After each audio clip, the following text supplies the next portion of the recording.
चलिए भैया, तो अगली आपकी थ्योरी है क्या है, root pressure theory.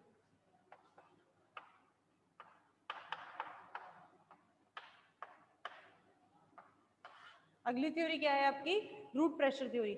Root pressure theory क्या है, रूट प्रेशर थ्योरी जो ये प्रूव करती है आप लोगों के किसके लिए, आपने गटेशन पढ़ा है सबने, गटेशन, सबने पढ़ा होगा गटेशन।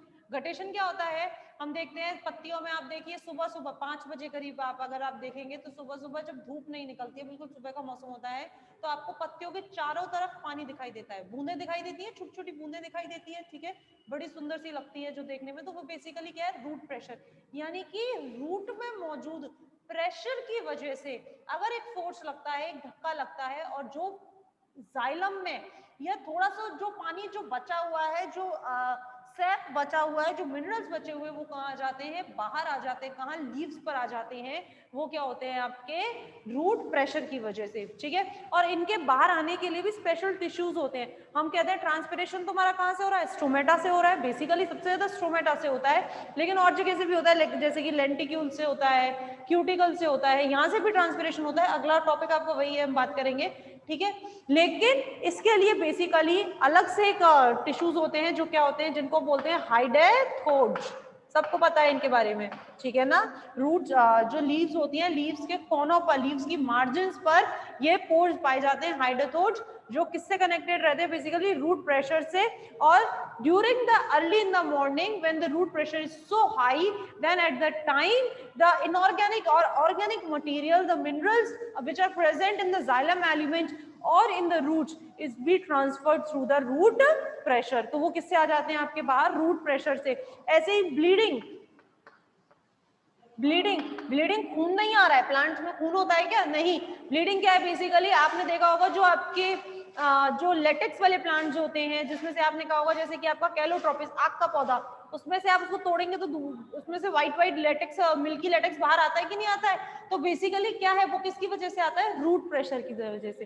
तो हम ये कहते हैं रूट प्रेशर गटेशन के लिए जरूरी है। रूट प्रेशर जो प्लांट्स में ब्लीडिंग हो रहा है, यानी कि कहीं से कटने के बाद कोई मटेरियल, कोई लेटेक्स का बाहर आना, जैसे कोई वुंड होने के बाद प्लांट्स में एक स्लाइमी स्लाइमी मटेरियल बाहर आता है, तो वो आना, तो ये सब किसकी वजह से होता है, root pressure. But root pressure is not responsible for the transpiration या for not responsible for the ascent of sap. क्यों, क्योंकि रूट प्रेशर बहुत कम होता है बच्चों, और इतना कम होता है कि उसको इतने लंबे हाइट यानी कि ट्री तक उसे पहुंचाना पॉसिबल नहीं होता है।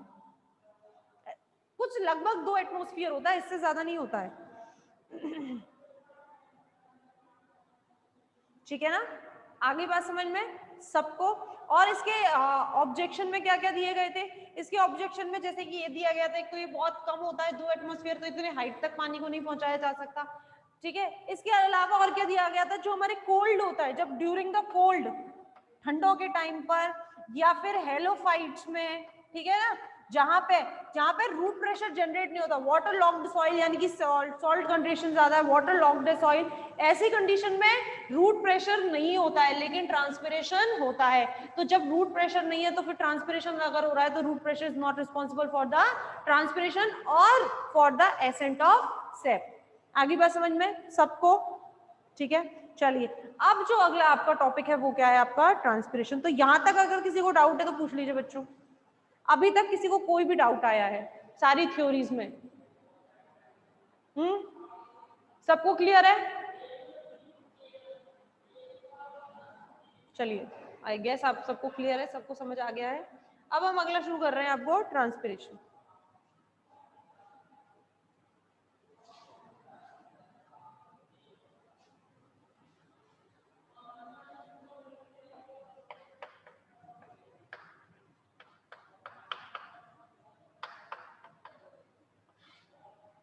ठीक है, अगला क्या है आप लोगों का, ट्रांसपिरेशन।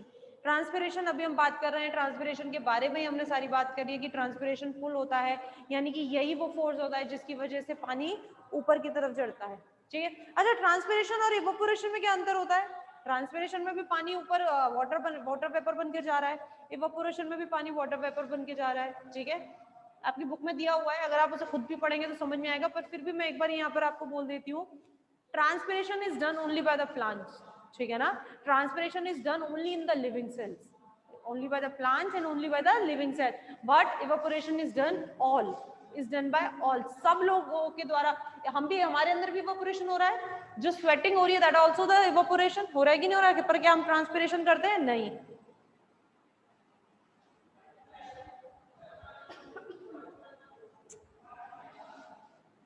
भाई वही क्वेश्चन आप बार बार रिपीट कर रहे हैं, this is not the first year, this is the second year. Second year की क्लास चल रही है बच्चों, आप लोगों की फर्स्ट ईयर की क्लास टेम्परेली बंद कर दी गई है अभी, ठीक है ना। तो आप लोगों की फर्स्ट ईयर की क्लासेस हम वापस से ज्वाइन करेंगे, डोंट वरी, बिकॉज क्योंकि अभी क्या है, बहुत कम बच्चे अटेंड कर रहे हैं क्लासेस को, तो इस वजह से टेम्परेरी बंद की गई हैं। ये मेरे को पता है ये टाइम फर्स्ट ईयर का होता था, पर ये अब सेकंड ईयर है। मैंने बहुत बार मैं इस बात को रिपीट कर चुकी हूँ, आप बार बार एक ही क्वेश्चन रिपीट कर रहे हैं, बार बार पूछ रहे हैं इस डाउट को। ये सेकंड ईयर है, आप खुद देखिए ना, आप लोगों के फर्स्ट ईयर में है क्या फिजियोलॉजी? नहीं है। Physiology, plant physiology is only part of the second year syllabus, second year का सिलेबस है, तो आप लोगों को नहीं करनी है फर्स्ट ईयर को। अगर फिर भी आप लोग अगर ज्वाइन कर रहे हैं, अगर फिर भी आप लोग पढ़ रहे हैं, दैट इज वेरी गुड, ठीक है ना, लेकिन ये सेकंड ईयर के लिए है, ठीक। चलिए, अब तो क्लियर हो गया सबको, अब तो कोई नहीं पूछेगा मैडम फर्स्ट ईयर या second year, second year, okay. चलिए, तो हम बात कर रहे हैं ट्रांसपिरेशन और एवापोरेशन की। तो एवापोरेशन में क्या होता है, only by the evaporation is done by all, यानी कि living cell, non living cell, सबके द्वारा होती है, जबकि ट्रांसपिरेशन केवल और केवल किसके द्वारा होता है, living cells and only by the plants. दूसरी चीज, ट्रांसपिरेशन क्यों होता है? अगर आप लोगों ने एक कहावत सुनी हो ट्रांसपिरेशन के बारे में, तो ट्रांसपिरेशन हम कहते हैं transpiration is an necessary evil, यानी कि ये वो राक्षस है जो जरूरी है प्लांट्स के लिए। क्यों जरूरी है? क्यों? क्योंकि ट्रांसपिरेशन की वजह से प्लांट जो होते हैं वो कैसे रहते हैं, मॉइस्ट रहते हैं, यानी कि ट्रांसपिरेशन की वजह से प्लांट्स में आग नहीं लगती है बच्चों। और ये हमने वाटर की प्रॉपर्टी में भी आपसे बात करी थी जब हमने वाटर की फिजियोलॉजिकल स्ट्रक्चर प्रॉपर्टीज आपको बताई थी, उस टाइम पर भी मैंने बात करी थी कि ट्रांसपिरेशन जो वाटर होता है, वाटर एक हाई स्पेसिफिक हीट पर गर्म हो जाता है और गर्म होने के बाद वाटर वेपर बन जाता है, ठीक है। तो ट्रांसपिरेशन, प्लांट्स में जो ट्रांसपिरेशन होता है उसकी वजह से प्लांट्स कैसे रहते हैं, मॉइस्ट रहते हैं। जबकि एवापोरेशन क्या करता है, एवापोरेशन की वजह से ड्राइनेस आती है, मॉइस्टनेस नहीं आती है। जो हमारे तालाब है, सरोवर है, वो क्या होते हैं, सूख जाते हैं कि नहीं जाते हैं, ठीक है ना। तो मॉइस्ट, नमी नहीं आती है, बल्कि वो क्या कर देता है, उसको ड्राई कर देता है। तो ये सारी चीजें ट्रांसपिरेशन और एवापोरेशन को अलग अलग बनाती है, ठीक है। ट्रांसपिरेशन के बारे में जो भी था उसका स्ट्रक्चर अभी हमने थोड़ी देर पहले बात करी है भाई, ठीक है। हमने क्या बोला था, जो इंटरसेल्यूलर स्पेसेस होते हैं वो कैसे होते हैं, मॉइस्ट होते हैं। अभी मैंने थोड़ी देर पहले भी आपको बताया, इंटरसेल्यूलर स्पेसेस जो होते हैं वो क्या होते हैं, मॉइस्ट होते हैं, या उनके अंदर वाटर वेपर प्रेजेंट रहती है।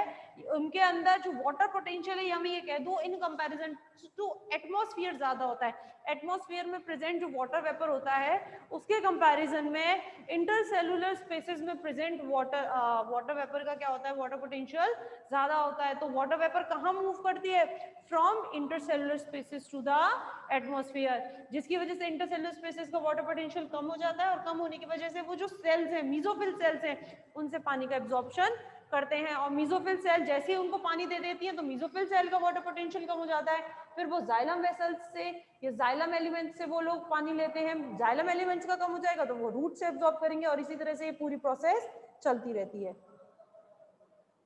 आगे बात समझ में? और इसी ये ग्रेडियंट मेंटेन रहता है, और इसी ग्रेडियंट की वजह से ट्रांसपिरेशन चलता रहता है। ट्रांसपिरेशन कितने टाइप का होता है? ट्रांसपिरेशन कितने टाइप का होता है? तो ट्रांसपिरेशन कई टाइप्स का होता है, लेकिन उसमें से हम पढ़ते हैं स्टोमेटल ट्रांसपिरेशन। वैसे कौन कौन से होते हैं? क्यूटिक्यूलर, लेंटिक्यूलर और स्टोमेटल, ये ट्रांसपिरेशन होता है। कौन कौन से? क्यूटिक्यूलर, लेंटिक्यूलर एंड आपका स्टोमेटल ट्रांसपिरेशन। क्यूटिक्यूलर क्या होता है? क्यूटिकल के द्वारा प्लांट्स की जो लीव्स होती है, लीव्स के ऊपर एक वैसी लाइक वैक्सी कोटिंग, एक वैक्स की कोटिंग पाई जाती है, जिसे हम क्या कहते हैं? क्यूटिकल। क्यूटिकल क्यों होता है बच्चों? क्यूटिकल होता है प्लांट्स को प्रोटेक्ट करने के लिए, ट्रांसपिरेशन से भी प्रोटेक्ट करता है ये, ठीक है, और ट्रांसपिरेशन से भी प्रोटेक्ट करता है। डिफरेंट जो यूवी लाइट्स हैं, उन यूवी लाइट से उसको प्रोटेक्ट करता है। तो कई चीजों से क्यूटिकल क्या करता है? प्लांट्स को प्रोटेक्ट करता है। अब आप ये कहेंगे मैडम जो खुद ही ट्रांसपिरेशन कर रहा है वो ट्रांसपिरेशन से क्या प्रोटेक्ट कर रहा है? जो खुद ट्रांसपिरेशन कर रहा है उसे क्या प्रोटेक्ट कर रहा है? भाई इससे तो बहुत कम ट्रांसपिरेशन हो रहा है, लगभग मैं ये कह रही हूँ 5% ट्रांसपिरेशन हो रहा है, लेकिन जो मैक्सिमम ट्रांसपिरेशन है वो किससे हो रहा है? स्टोमेटा से हो रहा है कि नहीं हो रहा है? 90 to 95% हो रहा है कि नहीं हो रहा है? तो इसमें कमी लाता है, ठीक है ना। क्यूटिकल से होता ही है क्योंकि क्यूटिकल पे भी थोड़ा बहुत पानी है, लेकिन जो स्टोमेटल ट्रांसपिरेशन है इसमें कमी लाता है।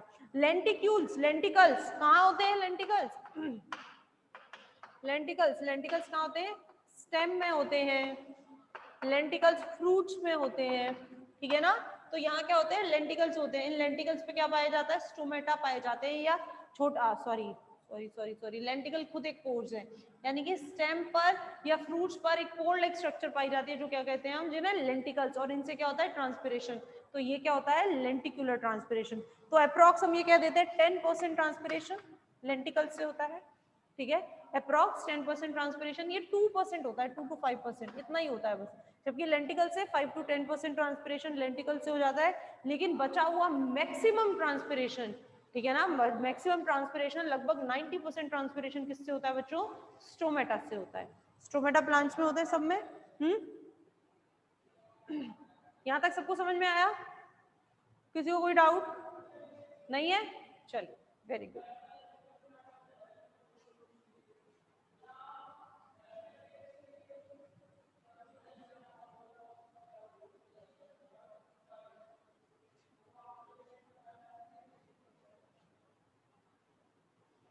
ठीक, अगला जो है अभी आपका अब है स्टोमेटा। मुझे नहीं लगता इस टॉपिक को किसी को भी बहुत ज्यादा पढ़ाने की जरूरत है क्या? लानत है तुम पे अगर तुम स्टोमेटा पढ़ोगे तो।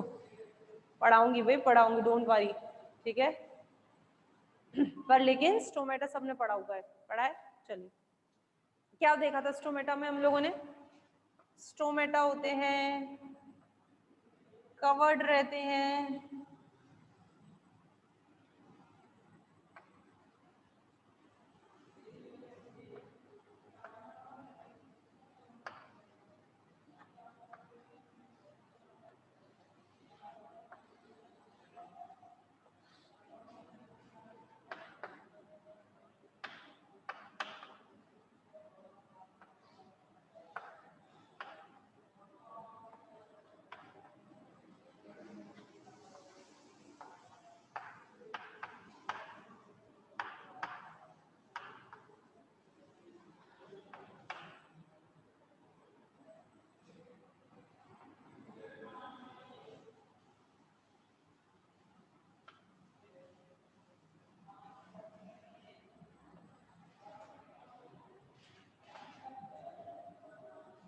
ये, ठीक है। तो हम ये कहते हैं स्टोमेटा क्या है? एक पोर लाइक ओपनिंग है जो कहाँ पाया जाता है? प्लांट्स में पाया जाता है। Stomata is very useful and very necessary for transpiration and photosynthesis, दोनों के लिए स्टोमेटा क्या चाहिए होते हैं? जरूरी होते हैं। ये स्टोमेटा कवर्ड रहते हैं किन से? गार्ड सेल से। किन से कवर्ड रहते हैं? Guard cell. Guard cell basically a bean shaped और kidney shaped structure. Guard cell is a bean shaped or kidney shaped structure which is present over the stomata. Guard cells की खासियत क्या होती है? Guard cells जो होते हैं, इन guard cells की जो inner wall होती है, ये देख रहे हैं आप inner wall, inner wall वो कैसी होती है? thick होती है in comparison to outer wall. outer wall के comparison में inner wall thick होती है, जबकि outer wall कैसी होती है? thin होती है। और इसका जो काम होता है, ये क्यों होती है ये भी हम आपको बताएंगे। ये किसके लिए होती है? Opening and closing of stomata, ठीक है ना। स्टोमेटा के ओपनिंग और क्लोजिंग के लिए क्या रिस्पॉन्सिबल होते हैं? Guard cell. गार्ड सेल जब एक्सपांड होते हैं, जब पूरे फुली टर्जिड पोजीशन में आते हैं, जब उनमें वाटर का मूवमेंट अंदर की तरफ होता है, तो स्टोमेटा क्या हो जाते हैं? क्लोज हो जाते हैं। और जब गार्ड सेल्स में से पानी बाहर निकल जाता है या फ्लैसिड हो जाते हैं गार्ड सेल, तो इस कंडीशन में गार्ड स्टोमेटा क्या रह जाते हैं? ओपन हो जाते हैं। इन यही गार्ड सेल्स ऊपर की तरफ, इन गार्ड सेल्स के चारों तरफ क्या मौजूद होते हैं बच्चों? Subsidiary cell. गार्ड सेल्स के चारों तरफ कौन सी सेल्स मौजूद होती हैं? एपिडर्मल सेल्स या सब्सिडरी सेल्स, जो कि फोटोसिंथेटिक सेल्स होती हैं, ठीक है ना, और फोटोसिंथेसिस में हेल्प करती हैं। और इन्हीं की वजह से गार्ड सेल्स में पानी का मूवमेंट हमें देखने को मिलता है। तो ये होता है आपके स्टोमेटा का डायग्राम, मैं कह सकती हूँ। किसी को कोई डाउट? इसमें क्या डाउट आएगा? चलिए, आगे बात करते हैं टाइप्स ऑफ स्टोमेटा की, स्टोमेटा के टाइप्स। तो वो आपको दे रखे हैं बुक में, लाइक एप्पल और मलबरी टाइप के स्टोमेटा जो होते हैं, ये वो स्टोमेटा होते हैं जिनमें केवल जो नीचे सरफेस पे यानी कि अंडर द सरफेस पाए जाते हैं, ऐसे स्टोमेटा को कहते हैं हम हाइपोस्टोमेटिक। ऐसे स्टोमेटा को क्या कहते हैं हम? हाइपोस्टोमेटिक। फिर है पोटैटो बीन टाइप के, ओट पी टाइप के, वाटर लिली टाइप के, पोटामोजिटोन टाइप के। तो इस सब आपको आपकी बुक में दे रखे हैं। अगर स्टोमेटा से क्वेश्चन बनता है, जो कि रेयरली बनता है, पहली कह दे रही हूँ, लेकिन बनता है तो फिर आपको ये सारे टाइप लिख के आने पड़ते हैं, ठीक है ना। बहुत सारे दे रखे हैं, डाइकॉट्स में दे रखे हैं, मोनोकॉट्स। मोनोकॉट्स के स्टोमेटा कैसे होते हैं? मोनोकॉट्स के स्टोमेटा से ही होते हैं, लेकिन उनके गार्ड सेल्स अलग होती हैं। मोनोकॉट्स के गार्ड सेल की स्ट्रक्चर कैसी होती है बच्चों? डम्बल शेप्ड होती है, ठीक है ना। मोनोकॉट्स के गार्ड सेल्स की जो स्ट्रक्चर होती है वो कैसी होती है? डम्बल शेप्ड होती है, ठीक है। चलिए इससे आगे का आपसे कल बात करेंगे। आज हम इसलिए जल्दी तो कि आप आज अपने कोई भी डाउट पूछ सकते हैं। आज आप लोगों को टाइम दे रहे हैं हम डाउट्स के लिए, सभी को, क्योंकि मेरे पास एक दो बच्चों के मैसेजेस आए थे, मैम हमें डाउट्स आ रहे हैं। तो जिसको भी डाउट आ रहे हैं प्लीज आज पूछ लो, जिसको भी डाउट्स है, किसी भी चीज में डाउट है। फर्स्ट चैप्टर मत पूछना, फर्स्ट वाला पेपर मत पूछना जो हम पहले करते हैं 8 से 9 की क्लास में मॉलिक्यूलर बायोलॉजी का, वो मत पूछना, वो उसी में क्लियर करेंगे हम। फिजियोलॉजी की बुक में अगर किसी को कोई डाउट है तो पूछिए। नहीं है भाई, सबको बड़ा ही सही समझ में आ गया फिर तो। मैडम टॉपिक ही ऐसा चल रहा है, हाँ, प्लाज्मोलाइसिस इम्बाइबिशन, या दैट्स ट्रू, टॉपिक ही अभी आप लोगों का ऐसा चल रहा है, आप लोग पढ़ के आए हैं, इसमें कोई डाउट वाली चीज नहीं है। पर फिर भी स्टिल बच्चे मुझे कह रहे थे डाउट्स हैं, तो कोई भी अगर डाउट है तो पूछ लीजिए।